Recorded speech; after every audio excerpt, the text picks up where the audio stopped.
Welcome back to Arsenal Report. And the most exciting and most fun news to me from today is Jack Wilshere will manage Norwich City for the last two matches in the championship as their interim manager.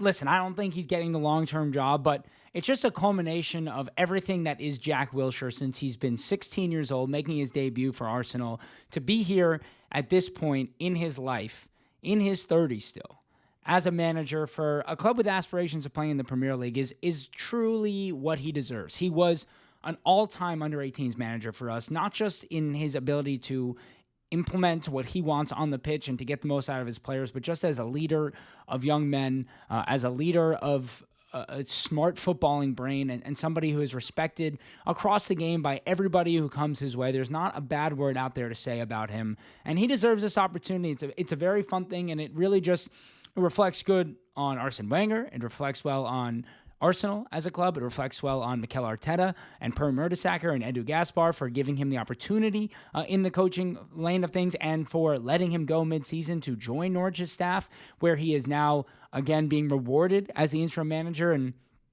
listen, any opportunity to be a manager for two matches even is an opportunity that he's getting. And nonetheless, in the final match of the season, Aaron Ramsey will be Cardiff City's manager on the other side of the pitch. So just a great day for Arsenal, for the club, for its history, for its classiness, for its intelligence, and for, my generation of Arsenal fans who grew up with those two players as staples in the team, heroes, cult heroes, provided unbelievable moments, provided some heartbreak, but just really, they pull at the heartstrings of Arsenal fans everywhere. And hopefully Jack Wilshere will land a full-time job at some point as a manager, because he is somebody who, again, is so well respected across the sport everywhere you look. Onto the more transfer side of things, because, that's going to be the conversation for the next 4 months, other than the Champions League for Arsenal. And Matheus Cunha, who the links kind of died down a little bit now, but now with him being so heavily linked with a move to Manchester United, I think it's worth revisiting, because at £62 million for a Premier League proven player, that's not an overly expensive deal to do. Having said that, the false nine type profile that Cunha is, to me, more fits as that left 8 position, or as a left winger with a bombarding left back, with an overlapping left back, which I think is a profile we're very interested in. Maybe Matheus Cunha is a good fit. But as an out-and-out striker, do I think he's the kind of profile we need to stretch the pitch, to break down mid-blocks, to help us in transitional threats? I don't think he is. And honestly, I don't think he's going to Manchester United either, because does he want to be in a relegation fight again? And I don't even mean it as a joke necessarily, but, unless Manchester United win the Europa League, which I guess they could, we're talking about a team that's playing in the Premier League next year that's not going to have a massive budget. And if they do, spending a lot of it on Matheus Cunha himself doesn't seem to make a whole lot of sense. I don't think Cunha will be an Arsenal player. Again, I don't think he fits what we need right now. But if you were to see a Trossard leave, potentially, Cunha is the kind of player that could fill that kind of gap. Somebody who has a lot of versatility, can play in a lot of different positions. If somehow Gabriel Jesus is to get fit faster than we thought and to leave somehow this summer, then you're really making space for a Matheus Cunha type signing. But he's not the statement type of signing that we're looking for this coming summer. But one that might be, and I know this sounds crazy, but is Bruno Fernandes. Bruno Fernandes, obviously, is the captain of Manchester United. He has been one of their best players, whether you're a fan of him or not, and I'm not a huge fan of him, but whether you're a fan of him or not, he has been their best player for the past 6 years, 7 years, since the Ole days.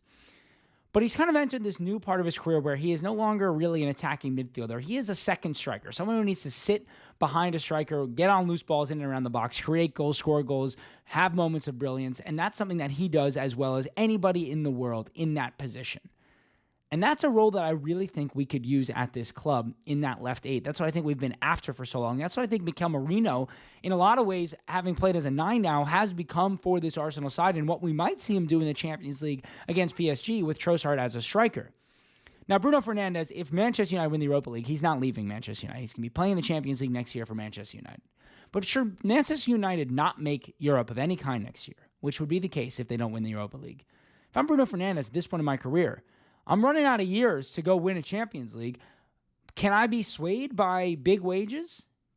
can Manchester United be swayed to selling me so they have more, potential money? I mean, he's one of their few sellable assets. And Bruno Fernandes could do a serious job for Arsenal in a week in, week out situation. He can play as a left-8. He could play as a 10. Martin Odegaard, who's being asked to play as a 10, shouldn't be asked to be playing as a 10. He's an 8, right? Maybe Odegaard goes to left center mid. Maybe Bruno Fernandes gets to be on that right side as that more attacking 10 type of player, sitting in behind the striker. When you're playing, maybe you play with a Mateus Cunha up front and Bruno Fernandes in behind. Or maybe you play with Kai Havertz and Bruno Fernandes. All these things could work quite well in Arteta's system, and he's a kind of profile that we really don't have and have lacked for a very, very long time. Listen, the likelihood of us getting Bruno Fernandes is below 10%. But I wouldn't completely rule it out if Manchester United don't make Champions League, if there's a bit of a change of the way that they attack this coming summer and they're looking for sellable assets. Bruno Fernandes is their one and maybe only truly sellable asset who's not on the younger side of things. Because obviously the likes of Amad Diallo is not someone they're looking to sell. Kobe Mainoo, I think they're going to hold on to at all costs. Garnacho, I think they'll try and sell. Obviously not someone we'd be interested in. But truly, Bruno Fernandes is maybe their one sellable asset. And lastly, the Guard of Honor, which has been a highly talked about thing over the last few weeks, as it appears that Liverpool are going to wrap up the league very soon. And Arsenal may be forced to give them a Guard of Honor at Anfield this coming week. If both Arsenal and Liverpool win this week, if Liverpool win at all this week, if Arsenal do not win, if Arsenal don't win against Crystal Palace, the Guard of Honor will be Tottenham to give Liverpool this week, which I think we've seen some discourse about Arsenal fans saying, I'd rather just not beat Crystal Palace so we don't have to give Liverpool the Guard of Honor. Liverpool, not a rival to me. Good for them. I'd rather them win than Man City. I'd rather them win than Tottenham, Manchester United, Chelsea. Liverpool deserve to be where they are. They've had a great season. The Mo Salah has been record-setting. Arne Slot, incredibly impressive to come in and win the title in his first season, having had almost no transfer kitty. I have no problem with them winning. I don't mind having to give them a Guard of Honor. Would I rather not? Sure. Am I going to purposely throw a game against Crystal Palace? And I think it was ridiculous that we had a journalist ask Mikel Arteta that question. Absolutely not.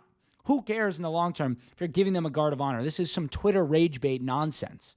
Arsenal are going to try and win every game that they can at every moment to the best of their ability, while also obviously protecting players ahead of next week's Champions League clash. So I don't expect to see some of our players play 90 minutes who don't need to play 90 minutes, or anybody who might be feeling something in their hamstring maybe isn't going to play. Maybe Ben White, who just played against Ipswich for 90 minutes, gets the week off. Maybe Timber doesn't play that many minutes.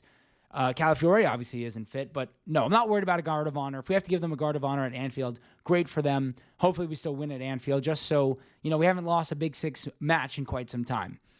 Nonetheless, that's Arsenal Report. Make sure to hit that subscribe button. We'll be back again tomorrow, post Crystal Palace, of course, and thanks for watching.